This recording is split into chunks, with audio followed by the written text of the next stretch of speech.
On the African savanna, danger doesn't wait for daylight. Long before the first rays of sun break the horizon, the land is already awake, breathing, shifting, hiding secrets in the dark. The silence feels endless until it cracks. A faint stir in the grass, a heavy exhale. Somewhere something is moving. Every creature knows what that means. The hunt could begin at any moment. For the lions, darkness is an ally. For the elephants, it is a test of vigilance. And for the small and vulnerable, it is a sentence that can change in the blink of an eye. Here, survival is not promised. It's negotiated. In whispers, in standoffs, in sudden eruptions of chaos that leave only dust and silence behind. But what unfolds on this single day is more than just the old story of predator and prey. It is a chain of mysteries, an elephant mother who outsmarts a pride of killers, zebras whose stripes hide a secret science still debated today, and a tiny animal so fearless it dares to challenge the kings themselves. And later we'll step into one of the most controversial wildlife moments ever caught on film, a scene that split scientists, filmmakers, and viewers around the world. Was it nature's truth, or a story edited for shock? Stay with me, because once the savanna begins to breathe, the sun is not the only thing rising. Predators versus parents. The first chase isn't what you think. The grass shifts. Golden eyes glint through the dark.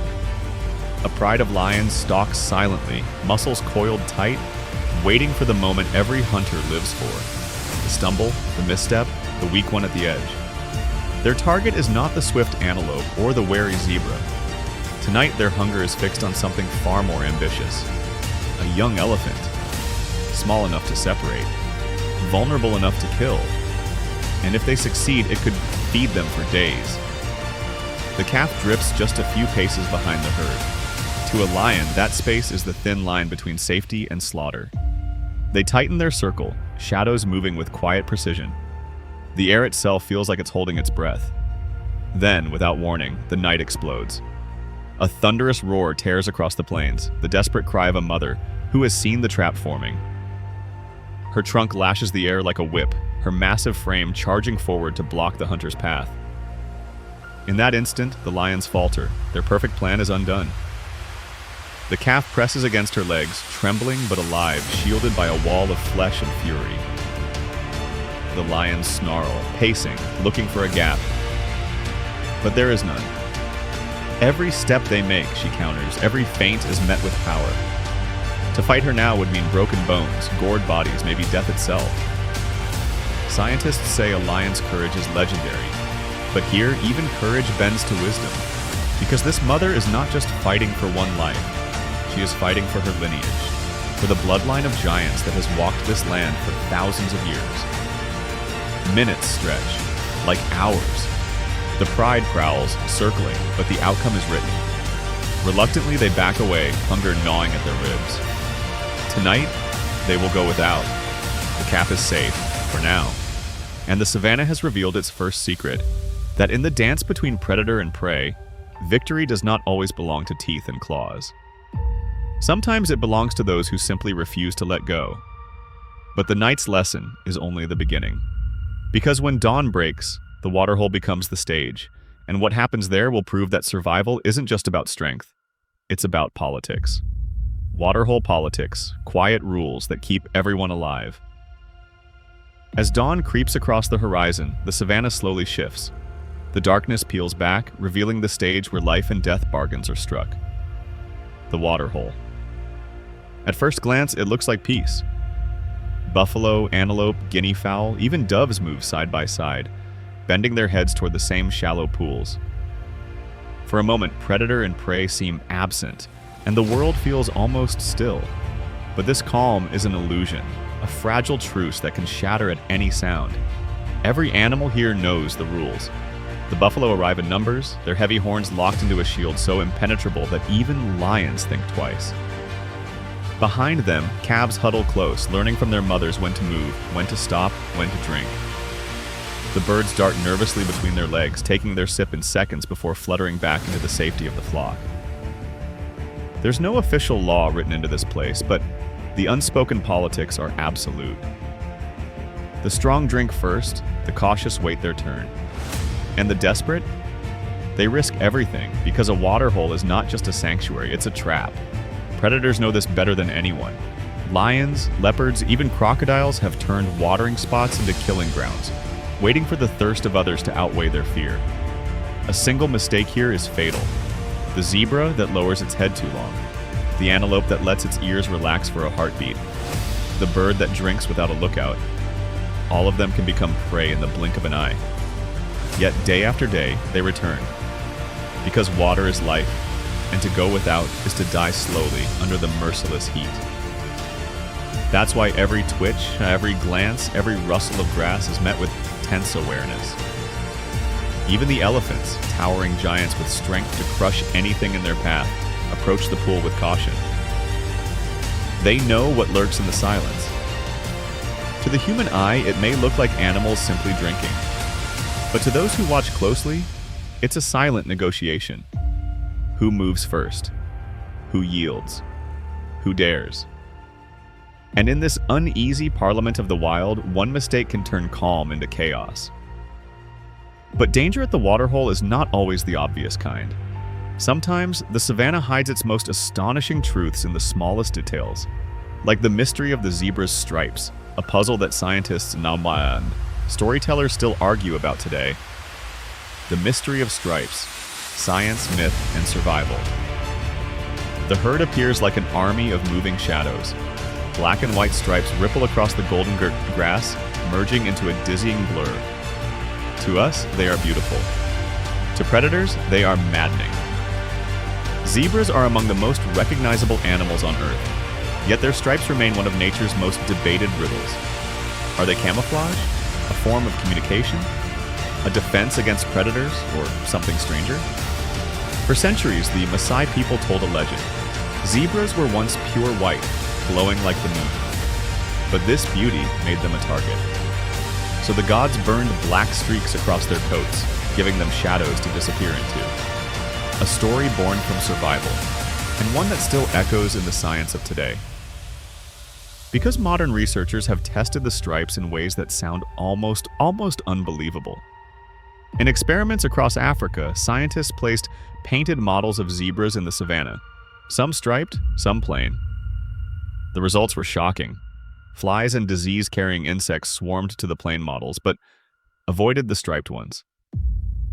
Somehow, the shifting contrast of black and white confuses the eyes of biting insects, saving zebras from swarms that drive other animals to exhaustion.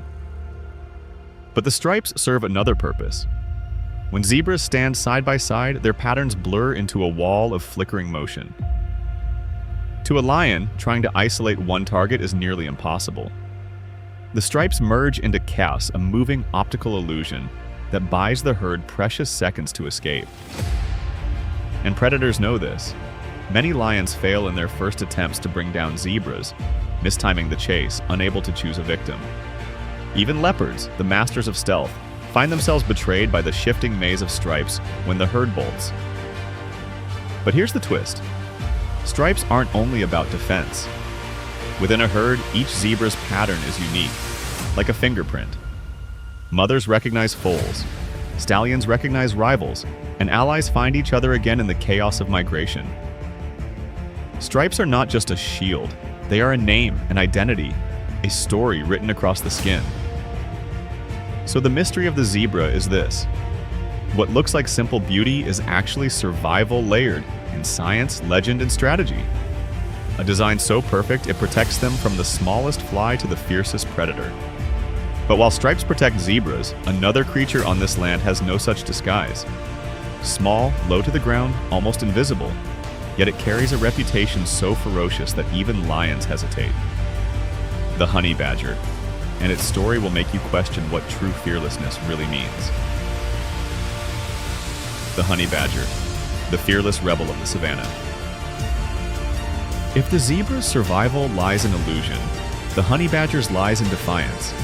A small, stocky creature barely half the size of a lion cub. It looks unremarkable at first glance, but on the savanna, appearances are a lie because this animal is whispered about with the same awe and caution as the great cats themselves.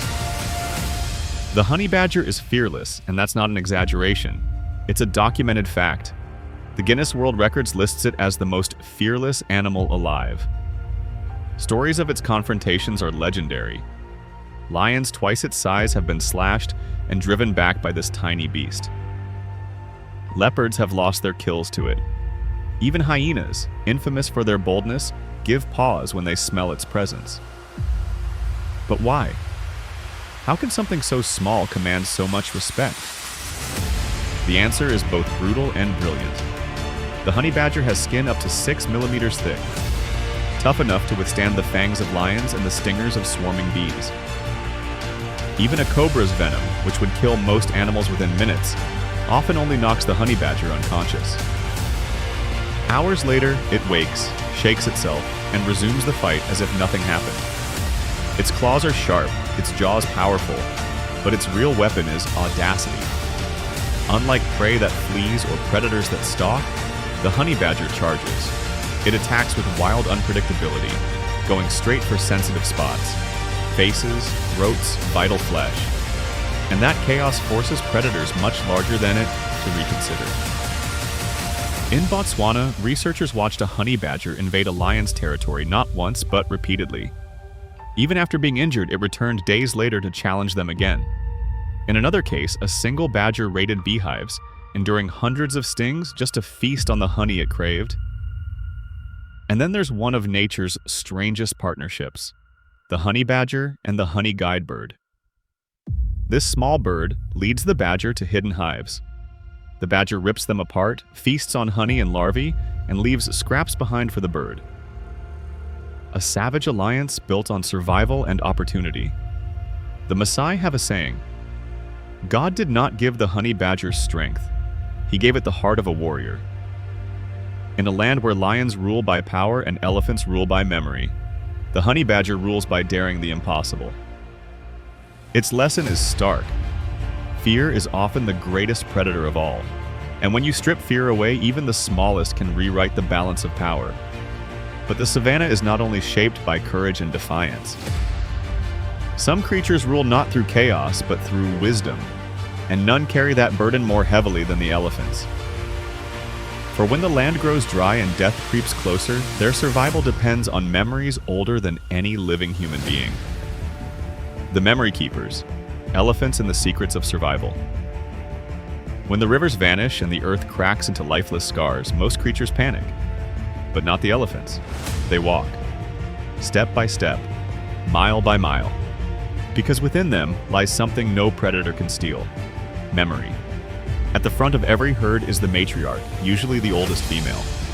Her tusks may be worn, her skin carved with the marks of age, but her mind is a map of survival. She remembers where water flowed 10 years ago, where secret springs hide under desert soil, where grasslands revived after the last great drought. This memory isn't just knowledge, it is life. Without her, calves would collapse, mothers would falter, and the herd would wander aimlessly into death. With her, they endure. Scientists studying elephants in Botswana once tracked a herd through a devastating dry season. Day after day, they walked with no visible destination. But the matriarch pressed on, leading them across barren plains where every other species had given up. After nearly 2 weeks of relentless travel, she brought them to an ancient waterhole unseen for decades. Her memory had saved them all, but memory alone is not enough. The savannah is cruel, and danger waits even for giants. Crocodiles lurk in murky waters. Rival bulls clash in violent duels for dominance, and predators will test the herd, hoping a calf stumbles at the edge.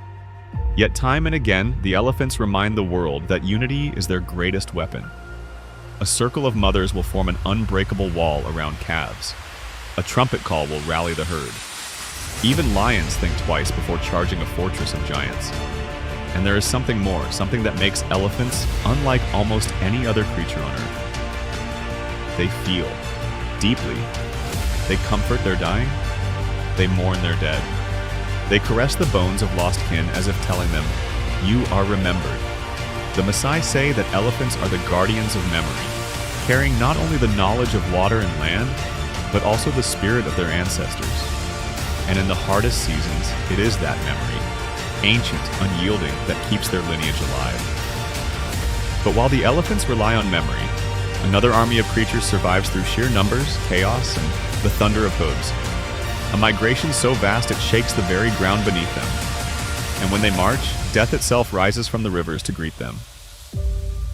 The Great Migration, a river of life and death. It begins as a sound, not the roar of lions or the trumpeting of elephants, but a deep, rolling thunder that grows with every second. The ground itself seems to tremble. And then, over the horizon, it appears, a living flood of wildebeest, zebras, and gazelles. More than 1 million souls move together across the Serengeti and Masai Mara. To witness it is to watch the largest overland migration on Earth. A river of bodies stretching from horizon to horizon, each animal driven by the same ancient command. Survive. But survival here is not guaranteed. Predators shadow the herds. Lions wait in the tall grass, their amber eyes locked on the stragglers. Hyenas gather at the edges, ready to drag down the weak. Vultures circle above, knowing their feast will come soon enough. Yet none of these terrors compare to what lurks at the rivers. The Mara River is the ultimate trial. Its steep banks are treacherous, its currents merciless. And hidden beneath the brown waters are monsters. Crocodiles as long as cars, jaws capable of crushing bone in a single snap. The first wildebeest hesitates at the edge, nostrils flaring at the scent of water and death. Behind it, thousands press forward, the weight of the herd forcing a choice. And then, suddenly, the leap. One animal jumps and the rest follow in a chaotic surge. The river explodes. Crocodiles strike from below, pulling calves under in a storm of teeth and blood. The current drags others downstream. Mothers cry out for their young, but the herd cannot stop. To stop is to die. Each year, nearly 250,000 wildebeest perish during this migration, drowned, crushed, or devoured. And yet, without this sacrifice, the savanna itself would starve. The dead feed the crocodiles, the hyenas, even the vultures. The living spread across new grasslands, fertilizing the earth, bringing life to barren plains. It is a brutal cycle, but a necessary one. The migration is not just a journey of survival, it is the engine of the ecosystem, the heartbeat of the savanna itself. And within this chaos, there are moments of staggering beauty. A zebra mare guiding her foal through the torrent. A wildebeest calf climbing from the current, legs trembling, but alive. A sea of animals moving as one, bound by instinct older than time. But while the herds survive by sheer numbers, the kings of the savanna rule by dominance. And their empire is written not just in hunts, but in wars. Wars that decide who controls the heart of Africa. The Mapogo Empire, blood, power, and the rise of lion kings. On the plains of South Africa's Sabi Sands, a shadow once fell across the land. It was not the shadow of a single lion, but six. 6 males bound not by blood alone, but by an oath of survival, dominance, and conquest. They were known as the Bafta Mapogo Coalition, a name whispered with both fear and awe. Their legend began in the mid-2000s when these males, Shaka, Pretty Boy, Kinky Tail, Mr. T, Rasta, and Dreadlocks, rose from obscurity. Young, hungry, and merciless, they did what few male lions had ever done. They banded together in a brotherhood so strong that no rival could stand against them. And then they marched. The Mapogo carved their empire through blood. Rival males were slaughtered. Entire prides were dismantled. Cubs fathered by defeated males were wiped out in acts of brutal infanticide, a dark but natural law of lions. Destroy the bloodline of rivals and ensure your own will rise. In just a few years, the Mapogo controlled a territory of over 170,000 acres, an empire unmatched in recent history. Their reign was soaked in controversy. Some called them ruthless killers, pointing to estimates that they wiped out more than 40 lions in their bloody expansion. Others called them nature's true kings, warriors who embodied the raw law of the savanna, dominance at any cost. But even within the brotherhood, cracks formed. Power that unites can also divide. Tensions between Kinky Tail and Mr. T on one side and the others on the other eventually split the coalition. The brothers became rivals, and once again the land trembled with their roars. Their wars became the stuff of legend, The Mapogo fought not only rivals, but fate itself. Battles and betrayals slowly whittled their numbers down. One by one, the kings fell, yet even in death, their shadow lingered. To this day, documentaries, researchers, and wildlife enthusiasts still debate, were they monsters or the greatest rulers the savannah has ever seen? One thing is certain, the Mapogo redefined what it meant to be a lion. They showed that unity could create empires, and that even the fiercest kings are not immune to time. But if the lions ruled through brute force, there is another predator in the night that rules through silence, shadows, and golden eyes glowing in the dark. A killer so precise, it haunts dreams as much as it does prey. The leopard, ghost of the savannah. When the sun falls and the plains drown in darkness, lions grow silent, hyenas begin their eerie laughter, but another predator awakens, one whose power is not in numbers or brute force, but in silence. The leopard is the phantom of the savannah. It does not roar to announce its presence. It does not march in coalitions or rely on the strength of a herd. Instead, it moves like smoke, seen only in glimpses, felt only in the terror of prey that realizes too late it is being watched. With a body smaller than lions or cheetahs, the leopard should be at a disadvantage, but its size is its gift. It slips where others cannot, climbing trees with ease, vanishing into tall grass, becoming a shadow in plain sight. Its spotted coat is not decoration. It is a spell of invisibility, making the predator one with the land itself. A single leap can cover 20 feet. Its jaws, though not the strongest, are precise. It does not need to crush bones, it only needs one moment of perfection. And when it strikes, the savannah itself seems to pause, as if the world holds its breath for the ghost to take its prize. But what makes the leopard feared even among predators is not just its kill, it's what it does after. With patient strength, it drags entire carcasses high into trees, balancing them on branches where lions and hyenas cannot steal them. There, in the safety of the canopy, the leopard feasts alone under the moonlight, a solitary king of shadows. The Maasai call it the guardian of the night, believing its glowing golden eyes carry the fire of ancestral spirits. To them, the leopard is both feared and revered, an omen of justice, a reminder that even in darkness, power exists in silence. Unlike the lion, whose legacy is carved in roars and empire, the leopard's legend is written in whispers, and footfalls that leave no trace. It is the hunter you may never see, but the one you will always feel. And so, as the stars rise over the African plains, the savannah reveals its final truth. In a land where every creature fights for survival, power comes in many forms: brutality, unity, memory, speed, and silence. The wild is not ruled by one king, but by many. Conclusion: the eternal pulse of the wild. The savannah is more than a battlefield of tooth and claw.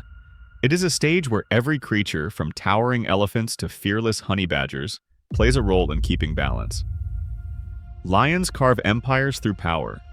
Leopards rule through silence. Elephants endure through memory. Zebras and gazelles survive through unity and speed. Even death itself fuels life, as migrations and hunts feed the cycle. What we've witnessed is not just survival, it's legacy. Every roar, every stripe, every step on the dust carries echoes of ancestors. The savannah teaches us that strength is many-shaped, and survival belongs not only to the fiercest, but to those who adapt, endure, and never stop moving.